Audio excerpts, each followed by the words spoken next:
At first, the sound seemed almost misplaced, a thin ribbon of melody drifting through the cold morning air as if it had slipped through a crack between worlds.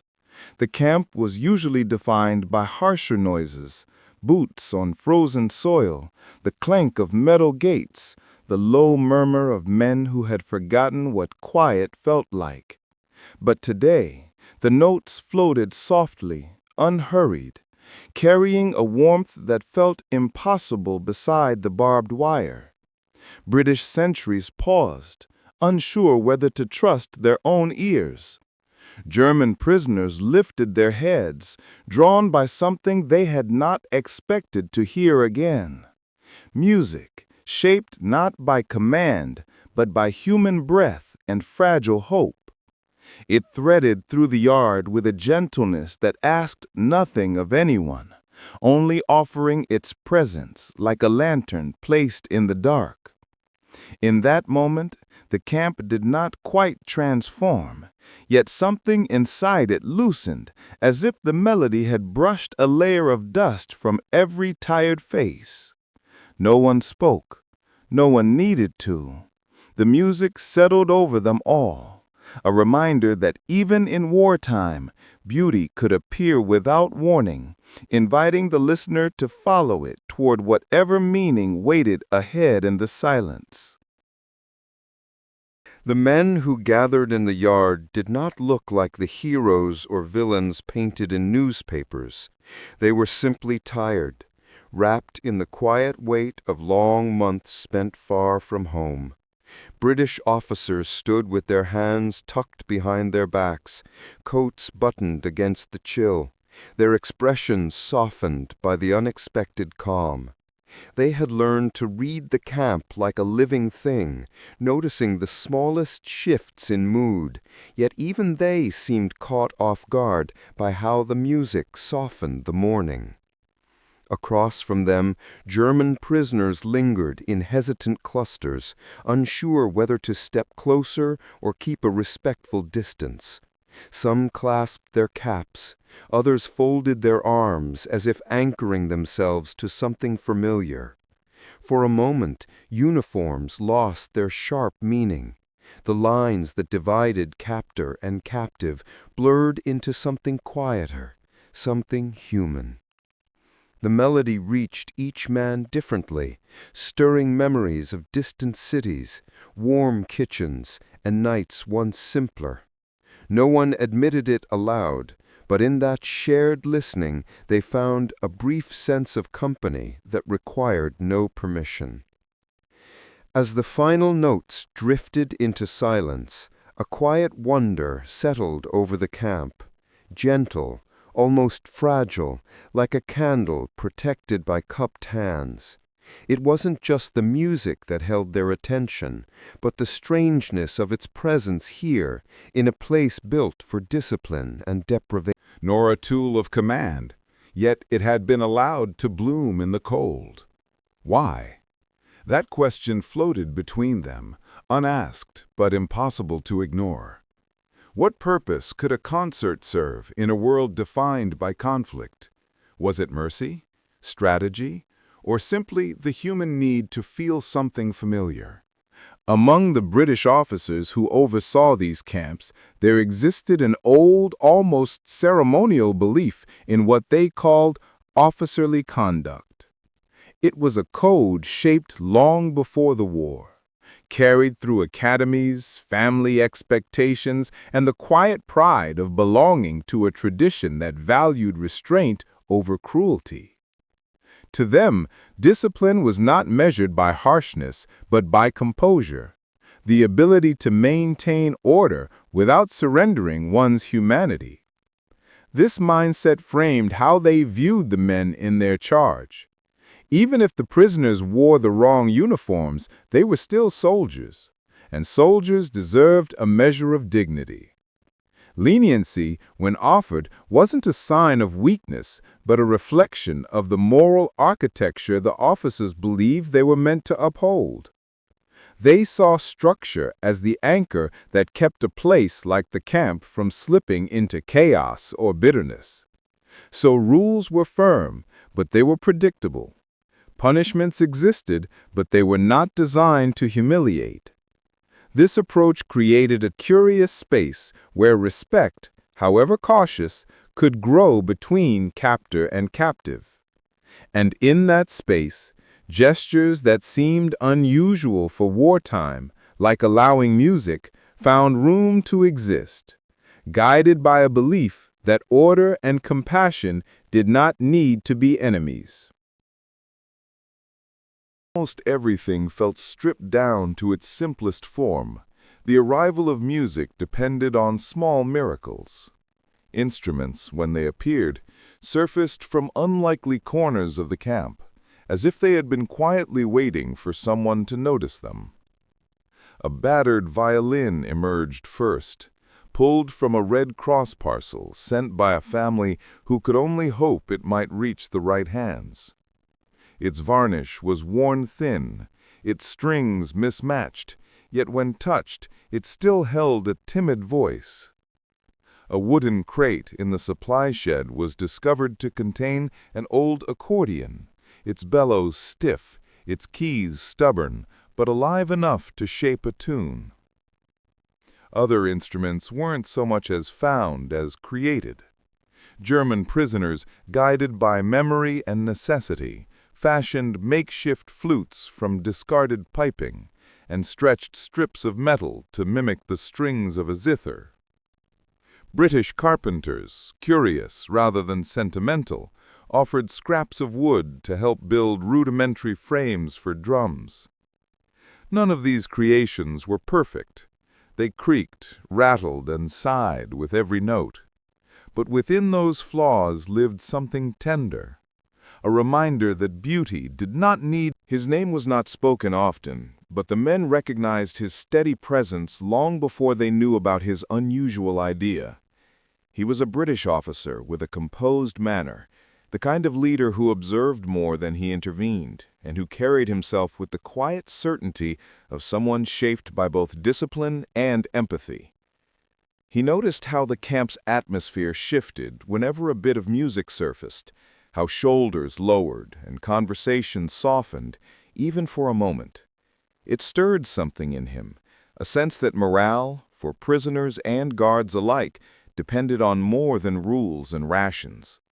So he proposed something almost daring for a wartime setting: organized concerts performed by the German musicians in their custody. His fellow officers were skeptical at first, unsure whether such generosity might be seen as indulgent or naive. But he argued that structure could coexist with compassion, and that music might soothe tensions better than any formal directive. Over time, his suggestion gained a quiet acceptance, becoming a small experiment in trust. No grand speeches announced it, yet his quiet decision soon softened camp routines in ways rules never could fully. When the announcement spread through the barracks, it traveled in hesitant whispers. The idea of performing for the very men who guarded them felt strange, almost conflicted. Stirring emotions the prisoners had learned to keep tightly folded. Some worried it might appear as surrender, as though music could erase the uniforms that separated them. Others feared being judged, not for their captivity, but for their artistry, an identity far more vulnerable than that of a soldier. Yet beneath the uncertainty lived a quieter truth. These men longed for a reason to feel human again. Music had always offered them that refuge, and the chance to play, even under watchful eyes, felt like stepping toward a memory rather than away from pride. So they gathered quietly, one musician turning to another with a nod that carried both permission and bravery. They tuned their instruments with hands that trembled more from anticipation than fear. British officers watched from a respectful distance, sensing the delicate nature of the moment. When the prisoners finally stepped forward, it wasn't an act of obedience, but of reclaiming something precious. Their willingness to play became an unspoken bridge, fragile, tentative, yet strong enough for both sides to meet upon, if only for a little while. The barracks chosen for the concert did not look like much at first. Just a long wooden room with walls that held the scent of cold timber and years of restless sleep. But as evening approached, men on both sides began to reshape it with a quiet care that felt almost ceremonial. The long bunks were pushed aside, their blankets folded neatly as if preparing for inspection. Lanterns were hung at intervals along the beams, their warm glow softening the harsh lines of the room and casting gentle shadows that swayed with every faint movement. Someone swept the floor, slow strokes lifting the dust into golden flecks that drifted lazily through the light. A few of the British guards brought in crates to serve as makeshift seats, lining them in uneven rows that somehow felt orderly enough. The musicians arranged a small corner for themselves, laying out their fragile instruments with the tenderness reserved for old friends. Outside, the sky deepened into a muted blue, and through the open door, a thin breeze carried the smell of earth settling after a long day. Men entered quietly, their footsteps muffled, as though instinctively aware that this room had become something different for the night. Less a barracks, more a sanctuary. And in that softened air, anticipation gathered like a low, steady heart. They gathered in uneven rows, a mix of uniforms and familiar weariness, yet the room felt strangely equal as the last few men found their places. British guards sat with a posture shaped by duty, but their eyes softened as they took in the warm glow of lanterns and the unusual quiet of the evening. Some clasped their hands loosely in their laps, unsure what expression belonged to a moment like this. The German prisoners, seated only a breath away, carried a different kind of stillness, one born from months of uncertainty, yet mellowed now by the invitation to be neither watchers nor workers, but listeners. Their faces held traces of longing, hesitation, and a fragile curiosity that flickered like candlelight. No one spoke above a murmur. A few exchanged small, polite nods, gestures that might have seemed impossible outside this room. There were deep lines around eyes on both sides, signs of days lived under tension, but tonight those lines softened as the men adjusted their seats, shoulders brushing occasionally without sparks of suspicion. For a moment, the barbed wire outside felt distant, its authority thinned by lantern light and the quiet gathering of breath. Each man waited, aware that something rare was about to unfold, though none could name exactly what it might be. The first note rose so gently that some men wondered if they had imagined it. Just a thin thread of sound stretching into the stillness before settling softly in the air. Then another followed, richer this time, as the violin found its voice beneath the trembling hand of its player. The melody unfurled with a quiet confidence, each phrase drifting like breath on a cold evening, warming the space one delicate vibration at a time. The accordion joined in, its bellows releasing a soft sigh that wrapped itself around the violin's higher tones. Together, they wove a sound both tender and familiar, as though echoing a memory shared by everyone in the room, even if no one could name it. The lanterns flickered as the music grew steadier, reflecting in the eyes of the listeners, British and German alike, until the whole room seemed to pulse with a single, muted glow. Shoulders relaxed, hands unclenched. A few men closed their eyes, not to drift away, but to fall deeper into the moment. The melody carried them somewhere beyond the rough walls and guarded doors to a place quieter and kinder than war allowed. And as the final note lingered, fragile and long, the room held its breath, unwilling to let the moment go. In the days that followed the first concert, something subtle began to shift in the rhythm of camp life. It wasn't dramatic, Not the kind of change one could pinpoint to a single act or gesture, but it drifted through the routines like a faint scent carried on the wind. British guards who once kept their distance now offered small, almost tentative greetings during morning roll call. German prisoners responded with nods that felt less guarded, as though the music had eased a quiet tension no order could touch. Even the yard, usually marked by a careful separation of roles, seemed to hold a softer tone. Conversations were still brief, shaped by caution, but they no longer felt edged with suspicion. The officers noticed it too, the way arguments over chores faded, how tempers cooled more quickly, and how silence no longer felt heavy but restful. Some men hummed fragments of the melodies they'd heard, letting the notes accompany them through tasks that once dragged. Music didn't erase the boundaries of war, but it softened them, replacing sharp edges with gentler curves. In that softening, a small but meaningful trust began to grow, almost invisible, yet undeniably present, like a thread quietly stitching the camp closer together. Some evenings, long after the men had returned to their barracks and the lanterns burned low, a few British officers found themselves lingering in the quiet of their quarters, turning over thoughts they rarely voiced aloud. The concerts had left. Some officers replayed the performances in their minds, hearing not just the notes, but the spaces between them, the quiet breaths, the trembling pauses that revealed more truth than any official report.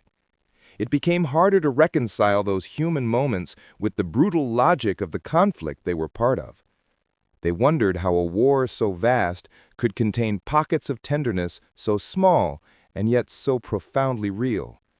And as they sat alone with these thoughts, they sensed that the concerts had become more than entertainment. They were gentle reminders of the complex, contradictory nature of the world they were helping to shape. For the German prisoners, the concerts offered something they had not felt in a long while, a chance to recognize themselves again. Captivity had a way of stripping life down to its barest pieces, reducing men to routines, numbers, and the dull weight of waiting. But when they played, even for a brief stretch of time, they felt the old contours of their identities return. The violinist remembered the quiet thrill of performing in crowded cafes. The former teacher felt the familiar steadiness of guiding a melody.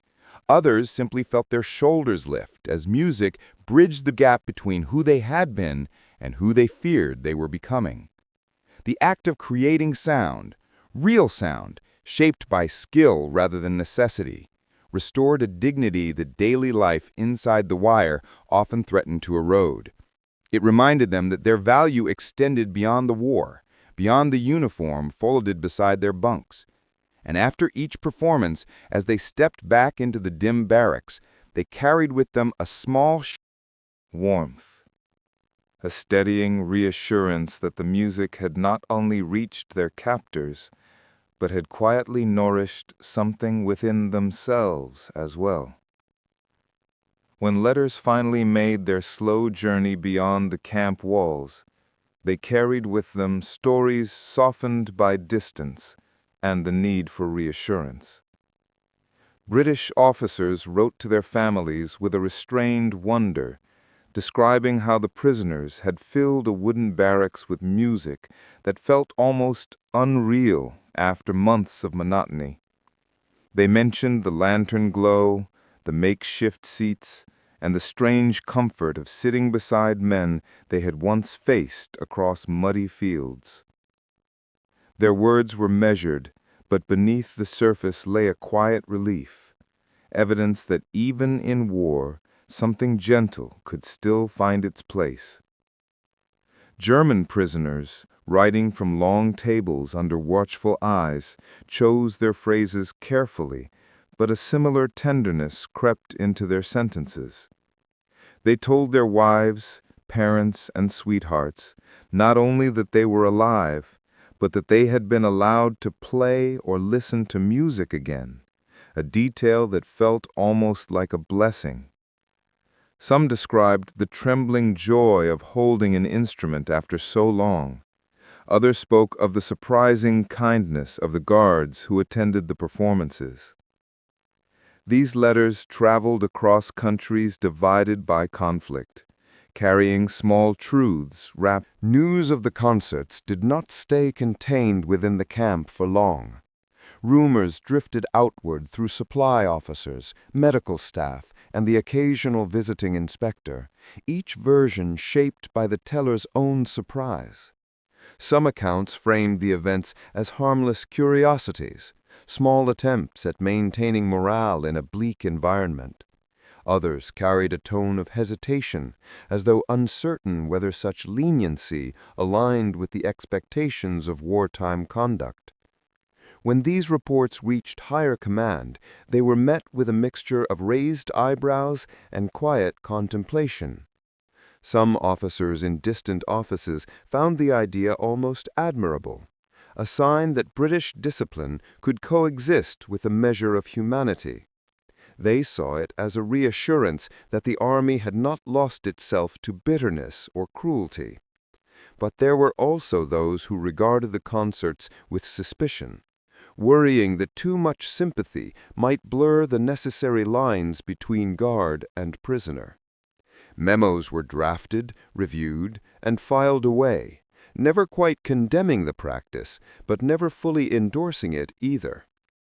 In the end, the concerts continued, not because they were officially praised, but because those closest to the camp understood something the reports could not capture: that small kindnesses sometimes did more to keep order than any strict regulation could.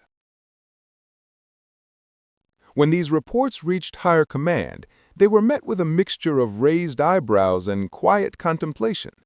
Some officers in distant offices found the idea almost admirable, a sign that British discipline could coexist with a measure of humanity. They saw it as a reassurance that the army had not lost itself to bitterness or cruelty. But there were also those who regarded the concerts with suspicion, worrying that too much sympathy might blur the necessary lines between guard and prisoner. Memos were drafted, reviewed, and filed away, never quite condemning the practice, but never fully endorsing it either.